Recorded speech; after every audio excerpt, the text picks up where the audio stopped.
Hi friends, welcome to Indhu's kitchen. இன்றைக்கி நம்மளோட சேனலில் ரொம்ப சிம்பிளான ரொம்பவே டேஸ்டான அவுட்டரில் நல்ல கிறிஸ்பியாகவும் உள்ளுக்குள்ளே நல்லா சாஃப்டாகவும் ஸ்வீட்டாகவும் இருக்கக்கூடிய சீய உருண்டை எப்படி செய்கிறதுன்னு பார்க்கலாம்.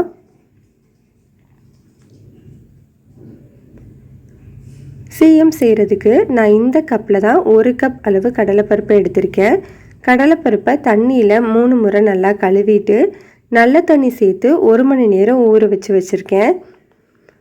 கடலைப்பருப்பை ஊற வச்சு செய்யும்போது சீக்கிரமாக வெந்துடும், அதுக்காக தான் ஊற வைக்கிறது.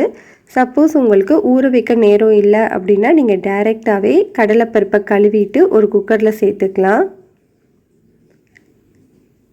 இப்போ நம்ம ஊற வச்சுருந்த கடலைப்பருப்பை குக்கரில் சேர்த்தாச்சு. அது மூழ்கிற அளவு மட்டும் தண்ணி சேர்த்துக்கோங்க, அதிகமாக சேர்க்க வேண்டாம். இப்போ இதை மூடிட்டு மீடியம் ஹீட்டில் வச்சு 3 விசில் வச்சு எடுத்துக்கலாம். நீங்கள் கடலைப்பருப்பை ஊற வைக்காமல் செய்கிறீங்க அப்படின்னா 4லேருந்து 5 விசில் வச்சு எடுத்துக்கோங்க.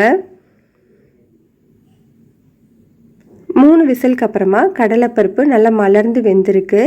இது ஒரு கரண்டி வச்சு மசிக்கும் போதே நல்லா மசிஞ்சிருச்சு. சப்போஸ் உங்களுக்கு மசிக்க கஷ்டமாக இருக்குது அப்படின்னா இது ஒரு மிக்ஸி ஜாரில் சேர்த்து ஒரு சுற்று மட்டும் சுற்றி எடுத்துக்கோங்க.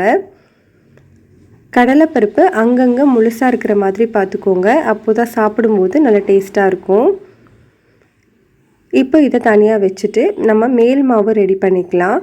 அதுக்கு ஒரு பாத்திரத்தில் எந்த கப்பில் 1 கப் அளவு கடலைப்பருப்பு எடுத்தீங்களோ அதே கப்பில் 1/2 கப் அளவு மைதா மாவு எடுத்துக்கோங்க. இதில் ஒரு 1/4 டீஸ்பூன் அளவு உப்பு சேர்த்து மிக்ஸ் பண்ணி விட்டுக்கலாம். இப்போ இதில் கொஞ்சமாக தண்ணி ஊற்றி தோசை மாவு பதத்துக்கு கரைச்சி எடுத்துக்கோங்க. மாவோட கன்சிஸ்டன்சி இந்த மாதிரி தான் இருக்கணும்.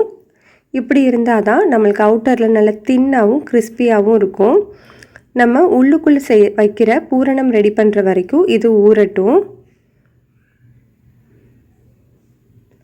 இப்போ ஒரு பாத்திரத்தில் நீங்கள் எந்த கப்பில் 1 கப் அளவு கடலைப்பருப்பு எடுத்தீங்களோ அதே கப்பில் 3/4 கப் அளவு பொடிச்ச வெல்லம் எடுத்துக்கலாம்.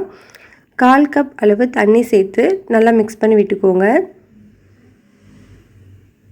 இதுக்கு பாகுபதம்லாம் எதுவும் கிடையாது, வெல்லம் நல்லா கரைஞ்சால் மட்டும் போதும். கரைஞ்சதுக்கப்புறமா ஒரு டீ ஸ்டெய்னர் வச்சு இதை வடிகட்டி வச்சுக்கோங்க. இப்போ ஒரு பேனில் 2 டீஸ்பூன் அளவு நெய் சேர்த்து சூடுபடுத்திக்கலாம். நெய் சூடானதுக்கப்புறமா 1/2 மூடி அளவு தேங்காவை துருவிட்டு சேர்த்துக்கோங்க. இப்போ இதை ஒரு 2லேருந்து 3 நிமிஷம் நல்லா வதக்கி விட்டுக்கோங்க. தேங்காய் நல்லா வதங்கினதுக்கப்புறமா நம்ம வடிகட்டி வச்சுருக்கிற வெள்ளை தண்ணி சேர்த்துக்கலாம். இதை இப்போது நல்லா மிக்ஸ் பண்ணி விட்டுக்கோங்க.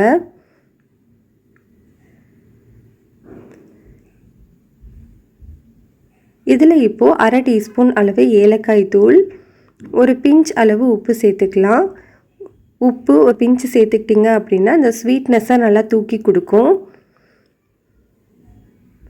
நல்லா மிக்ஸ் பண்ணதுக்கப்புறமா நம்ம வேக வச்சு மசிச்சு வச்சுருக்கிற கடலைப்பருப்பு சேர்த்துக்கலாம்.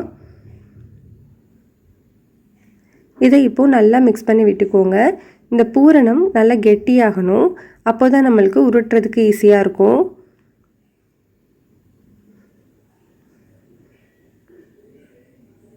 இந்த அளவுக்கு நல்லா திக்காக வந்ததுக்கப்புறமா ஸ்டவ் ஆஃப் பண்ணிக்கோங்க. இது நல்லா ஆறட்டும். ஆறினதுக்கப்புறமா நம்ம உருண்டைகள் பிடிக்க ஆரம்பிச்சிடலாம்.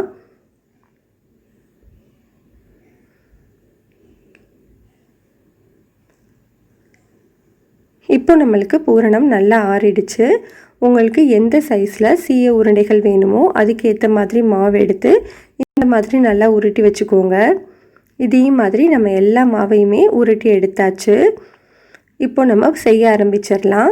கடாயில் எண்ணெய் சூடுபடுத்திக்கோங்க. எண்ணெய் சூடானதுக்கப்புறமா ஸ்டவ்வை லோ ஹீட்டில் வச்சுட்டு நம்ம ரெடி பண்ணி வச்சுருக்கிற பூரணத்தை மாவில் நனைச்சிட்டு உள்ளே சேர்த்துக்கலாம். நீங்கள் எண்ணெய்க்குள்ளே போட்டதுக்கு அப்புறமா ஸ்டவ்வை மீடியம் ஹீட்டில் வச்சு வேக வச்சுக்கோங்க. ரொம்ப நேரம் வேக வைக்கணுன்ற அவசியம் கிடையாது. உள்ளுக்குள்ளே இருக்கிற மாவு ஏற்கனவே வெந்தது தான், மேல் மாவு மட்டும்தான் வேகணும். அதனால் ஒவ்வொரு நிமிஷம் ஒரு சைடு வச்சா போதும். 2 நிமிஷத்துக்கு அப்புறமா நம்ம எடுத்துடலாம். நம்மளுக்கு ரொம்ப சிம்பிளான ரொம்பவே டேஸ்டான சீய உருண்டைகள் ரெடி ஆயிடுச்சு. கண்டிப்பாக இந்த ரெசிபியை நீங்கள் ட்ரை